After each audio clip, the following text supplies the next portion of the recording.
दंडबाबू अच्छा सबुठार ऊपर जी से कहीं नुहति आपण मैंने कारण आपण मैंने बोध नथिले आमे एई मंचरे बसिबार सुजोग पाई नथांतु किंबा कहिबार सुजोग भी पाई नथांतु सेति प्रथमे निज पई गोटे जोरसोर करताली आ गुरुवाली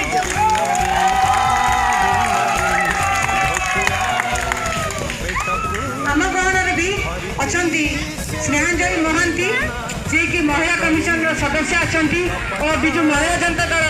जड़े कर्मी कारण तार बेसी परिचय बोध हुए मो विजु परिवार को कष्ट दब कारण आपण मैंने आमको अपेक्षा कर एत बड़ खर ठिया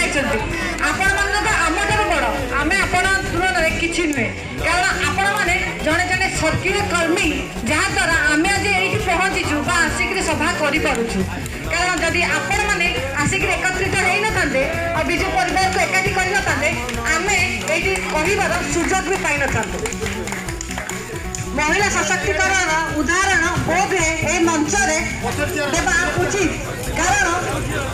1 2 3 4 5 6 7 जन महिला स्टेज रे मात्र 2 जन पुरुष स्टेज रे महिला को रेट में सशक्तिकरण होती आपण मैंने अनुमान करें बोध आ कि समय देखिए मतलब ये 2टा सीट भी पड़े था ठीक कहूँ तो कारण से जो सशक्त हमारा आमको शिखे किए माननीय मुख्यमंत्री श्रीजुक्त नवीन पट्टनायक कारण सी आमके सत्साहस देते सी आमके परिचय देते सी आमके दंडोक्ति देते जे महिला मैंने तमें आगे चल ए माँ भौणी मैंने तमें आगे चल ए माँ मौसी मैंने तमें आगे चल मु तुम मान पछरे अच्छी आ सब तुम पछरे ही रही सब मोर कर्तव्य करी तुम मैंने ऊपर को शिखर को छुआ आज कौन महिला केपर कि ना मुझे कौन गोटे योजना पाइनी मु माननीय मुख्यमंत्री द्वारा अनुप्रेरित होना कि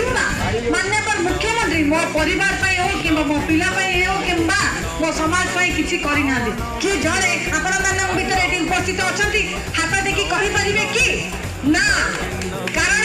समस्ते परोक्ष भाव में प्रत्यक्ष भाव में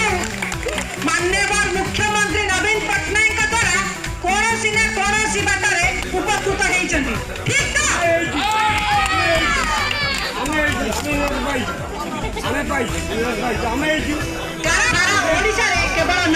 केवल नवीन कारण प्रतिद्वंदी कहीं नहीं समकक्ष कहीं नहीं भली नेतृत्व भी क्या पाखे नहीं जी कि ओडिशा को निरविच्छिन्न भाव में गोटे थर आगु को बढ़ार सुजोग देते आज समग्र विश्व में ओडिशा एकमात्र राज्य जे परिचय सृष्टि कर केवल महिला मान नुहे समग्र ओडिशा जो गरीब राज्य कहला जब कहला बोपाहांडी पिला खाइबा पाऊन आज से परिचय अच्छी कलाहांडी को जाओ देखु कलाहांडी परिचय कौन सृष्टि मुझे अनुरोध करी केवल आपण माननीय मुख्यमंत्री नवीन पट्टनायक हाथ मुठा को आपको टाइम करिया पड़ो कारण से गोटे बटन आप सांसद party doctor Rajshree Mallik TV आउ गोटे बटन विधायक पार्टी श्रीजुक्त विष्णु दास ठीक है मैडम गोटे कथा मुझे एकमत नुहे कारण अल्प समय भितर विष्णु दास बोध आसिक ग्रहण में पहुंचे से संपूर्ण भाव में सुस्थ आपको यही बार्ता जी माननीय मुख्यमंत्री सभा घंटा घंटा धरी रहिले केबे से असुस्थ हो पारे कारण आपण मान आशीर्वाद पाखे अच्छी कारण आपण भल पाइबा पाखे अच्छी अल्प समय मध्य से आपण पाखे पहुंचुंट मुझे मेसेज भी आपको देवी आमको आम जब चाहूचे से माननीय मुख्यमंत्री पुणी थे मुख्यमंत्री हूँ पुणी थे आम हाथ मुठा को टाइम करवा से अनुरोध करी शेष गोटे पदरे वक्तव्य शेष करी विजु युव छात्र